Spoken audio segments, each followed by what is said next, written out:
Wealth managers help rich people to not go broke. Mike Tyson went from $400 million to acting in weird Indian movies just to pay the bills. Hollywood weirdo Nicolas Cage went from $150 million net worth to $6 million in debt thanks to his genius strategy of buying real estate high and selling low. And a significant amount of lotto winners end up going broke in just a few years. Why?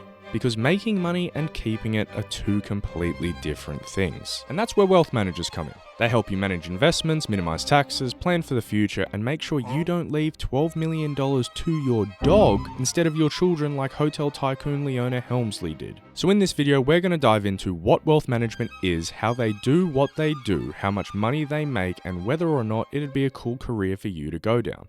Let's dive in.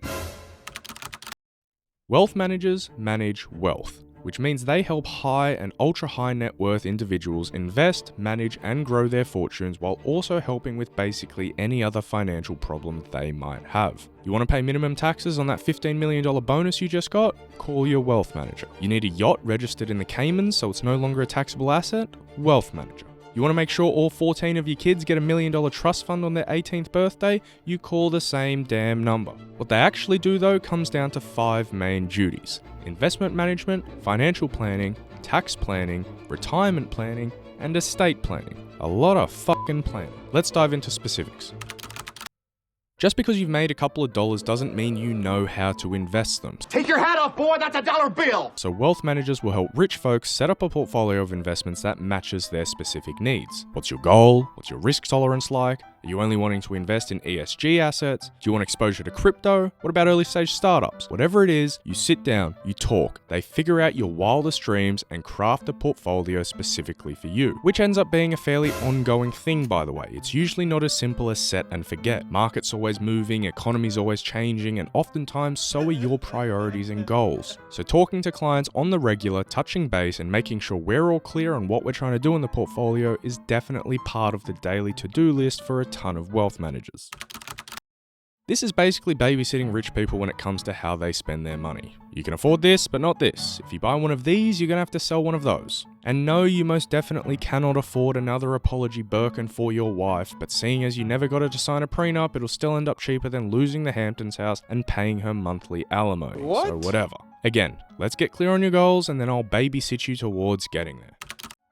No one likes paying taxes, especially rich people. While us peasants might see 30 to 50k a year get given to our useless governments, wealthy people are seeing hundreds of thousands and sometimes even millions. Wealth managers will help arrange finances in a way that helps you minimize your taxable income, maybe using deductions and credits like putting more into your 401k, or writing off expensive dinners as business meetings, or rather than selling assets for some cash and having to pay capital gains, they'll organize a large loan against those assets where the interest rate is far cheaper to pay than the tax you'd owe. And sometimes even just straight up fraud, like when Credit Suisse helped their clients hide over $4 billion from the IRS.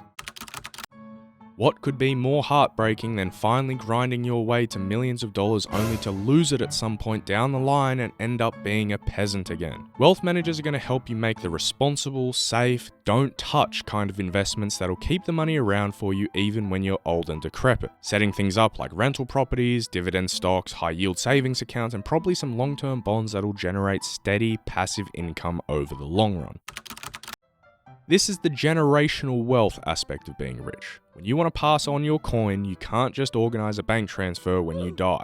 Or at least, that's a really, really dumb way to go about it. You want things like trusts, wills, and foundations that'll allow you to transfer millions or even billions without any legal problems and while paying minimal taxes. So unless you got rich being a wealth manager yourself, you're probably going to want one of these guys in your corner. They protect your money from both the government and your own stupidity, they grow your money in ways that align with your goals, and they help you share that wealth with those you love and care about without getting screwed by some angry ex-wife. Which begs the question, how much do they charge for all these services? Before we go any further, I want to quickly tell you about Chat LLM from Abacus AI, the sponsor of today's video. I've recently been using their awesome tool Chat LLM to help me with my workflow. The main reason I like it so much is because it has all the most powerful large language models in the same place. I used to have multiple ChatGPT tabs, a Grok tab, sometimes even a Midjourney tab. Now I have all of that in Chat LLM. And so as you can see here, I'll put in a prompt like how many Bitcoin did Ross Ulbricht lose when the Silk Road went down, and Root LLM will direct the query to the LLM it thinks will do the best job. In this case, ChatGPT-5, and if I don't like the answer, I can then ask it to regenerate using Claude Sonnet or any other model really. The craziest thing is that it's only $10 a month. Grok is like $30 a month, ChatGPT is $25, Claude is another $30. I now literally get access to all of them for $10.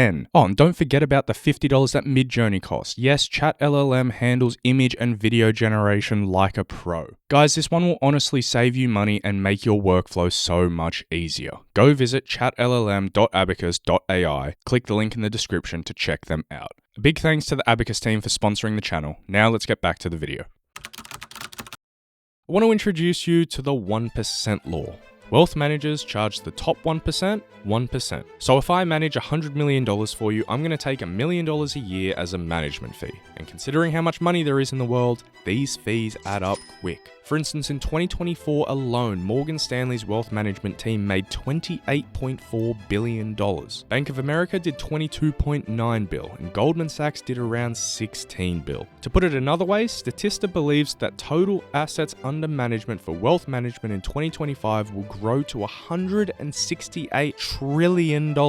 So wealth managers are pulling in around $1.68 trillion in fees this year. Do they really deserve that much? Personally, I'd say they solve a pretty important problem for a lot of people. Think about how many people in the world, like celebrities, artists, athletes, models, etc., who are extremely rich but financially stupid. They might make a shit ton of money, but they have absolutely no idea how to manage it. Like Mike Tyson buying tigers and mansions with over 30 rooms. Or Justin Bieber supposedly having to sell his entire music catalog just to keep the lights on. There's a million examples just like this, because again, making money and keeping money are two entirely different things. So yeah, wealth managers are raking it in. But before you quit your job and go all in on becoming a wealth manager, you need to understand that there's levels to this game. You don't just walk in and start taking a 1% fee from rich clients making 6 to 7 figures a year from the get-go. So let's take a look at what their career progression can look like. It's important to note that the 1% fee obviously doesn't go directly to the wealth manager himself. In fact, probably around 60 to 75% of that money goes to the company you work for, like Morgan Stanley. And they use that coin to keep the lights on and pay everyone's salary. But then the remaining 20 to 30% gets given to the client's wealth manager as a bonus. So that's pretty cool. And just like most other finance jobs, you'll have your base salary and then you'll have a bonus. Straight out of school, you'll be starting off as an analyst, and at this stage, you're basically a glorified assistant. You'll be helping the bigger dogs do research and make PowerPoint slides all day. You'll probably be paid something in the 80 to 100K mark. 2 years later, you'll be slightly less stupid and can be promoted to associate, which is where you'll be making something like 90 to 120K and will work on some more important stuff like sourcing new clients or examining potential investment opportunities. Your next promotion is where things get interesting though, because now you've got a choice. Do you go down the client-facing route or the investment-facing route? Client-facing route means meeting with clients, more meetings with clients, and a whole lot of networking to try and bring in new clients you can eventually have even more meetings with. Check out this wealth manager from JP Morgan. And connecting with clients. Hey, Giselle. Brad with JP Morgan, how are you? Happy Tuesday. Susan, it's Rad with JP Morgan, how are you? Hey, Michael. How's it going? It's Rad. A successful day for me would be having at least 10, 15 conversations with clients, just making sure that everything is okay in their lives personally and with what we have as far as investments. What did you think of the call earlier, the conference call? After 2 years of this, you might get promoted to relationship manager and can start making 150K plus bonuses contingent upon how much new money you bring in. And if you go down the investment facing route, you'll be working on actual finance stuff. Managing asset allocation in clients' portfolios, managing risk, monitoring markets, and whatever else finance bros pretend to do while they're secretly doing lines in the bathroom. In 3 to 5 years, if you don't implode, you'll be promoted to junior portfolio manager making somewhere between 150 to 500K a year, and eventually senior PM making 250K to $1 million. So at this point, you might be thinking to yourself, I'd love to make that much money managing some rich idiot's finances. Cool. Here's how to get into wealth management and the type of person who succeeds in this line of work.